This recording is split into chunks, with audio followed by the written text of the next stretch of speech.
আদম আলাইহিস সালাম বললেন, রুহু কবজ করতে আসছো মানে? আমি বাঁচবো তো 1000 বছর। কয় বছর?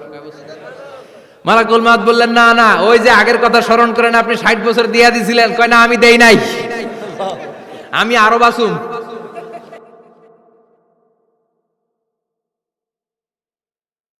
পৃথিবীতে একজন মানুষই শুধু জানতেন যে তিনি পৃথিবীতে কতদিন বাঁচবেন, সেটা হচ্ছে সাইয়েদনা আদম আলাইহিস সালাম। ওনাকে বলে দেয়া হয়েছিল, উমরুকা আলফু সানা, তুমি পৃথিবীতে বাঁচবে 1000 বছর।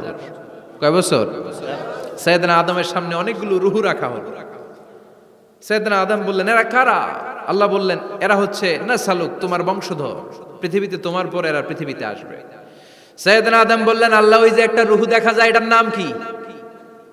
আল্লাহ বললেন, হাদা ইবনুকা দাউদ, এটা তোমার ছেলে দাউদ, সে দুনিয়াতে নবী হয়ে আসবে, তার ছেলে সুলাইমানও নবী হয়ে আসবে।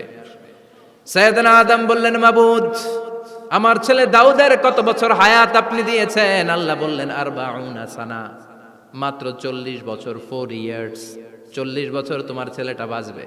ও আল্লাহ, আমি বাঁচবো কয় বছর? তুমি বাঁচবা 1000 বছর। সুবহানাল্লাহ। সাইয়েদনা আদম বললেন, মাবুদ, এত ফুটফুটে সুন্দর আমার ছেলে দাউদ, মাত্র 40 বছর দিলেন কেন? জিদ মিন উমরিহি, বাড়ায়া দেন।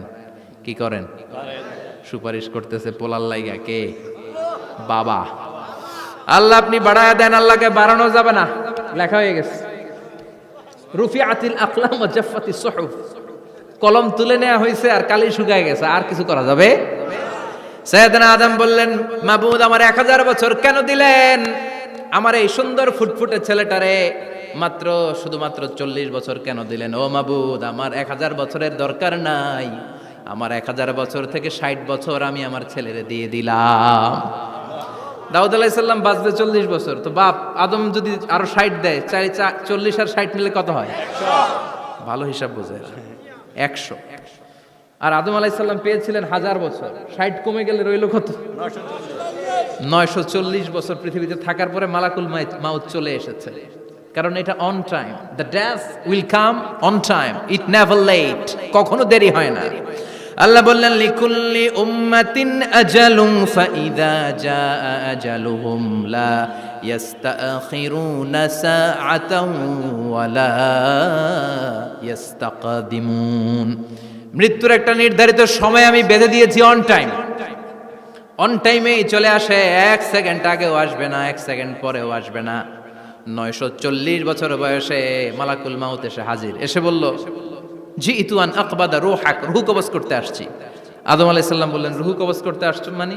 আমি বাঁচবো তো 1000 বছর। কয় বছর? মালাকুল মাউত বললেন, না না, ওই যে আগের কথা স্মরণ করেন, আপনি 60 বছর দিয়া দিছিলেন। কয় না, আমি দেই নাই, আমি আরো বাঁচুম, আরো 60 বছর পাওনা আছি, আমি দেই নাই।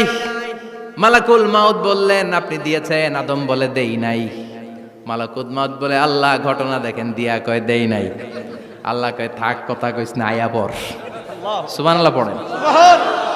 নাসিয়া আদম ফানাসিয়া বানু, ভুলে গেছেন উনি। আমরা ভুলে যাই, আমরা খেয়ে বলছি খাই নাই, নিছিলাম পকেটে, কয় নেই নাই। এরকম ডাকাইত আছে না নাই? নাসিয়া আদম ফানাসিয়া বানু, বিশ্বনবী বললেন, আদম ভুলেছে তো তার সন্তানরাও ভুলে যায়। জাহাদা আদম ফা জাহাদা যুররিয়াতু, আদম অস্বীকার করেছে, তার সন্তানরাও অস্বীকার করে। সেদিন থেকে আল কিতাবা ওয়া শুহুদ, মানে লিখে রাখার সিস্টেম আর সাক্ষীর সিস্টেম চালু হয়েছে। সুবহানাল্লাহ পড়েন। সুবহানাল্লাহ। 940 বছর বয়সে মালাকুল মাউত এসে আদম আলাইহিস সালামের রূহ নিতে পারে নাই। উনি 1000 বছর যখন হয়েছে তখন এসে সাইয়েদনা আদম আলাইহিস সালামের রূহ কবজ করেছে। যেই দিন পৃথিবীর প্রথম মানব, প্রথম নবীর রূহ মালাকুল মাউত দুনিয়া এসে কবজ করেছে, ওই দিনটাও ছিল জুমাবার। সুবহানাল্লাহ।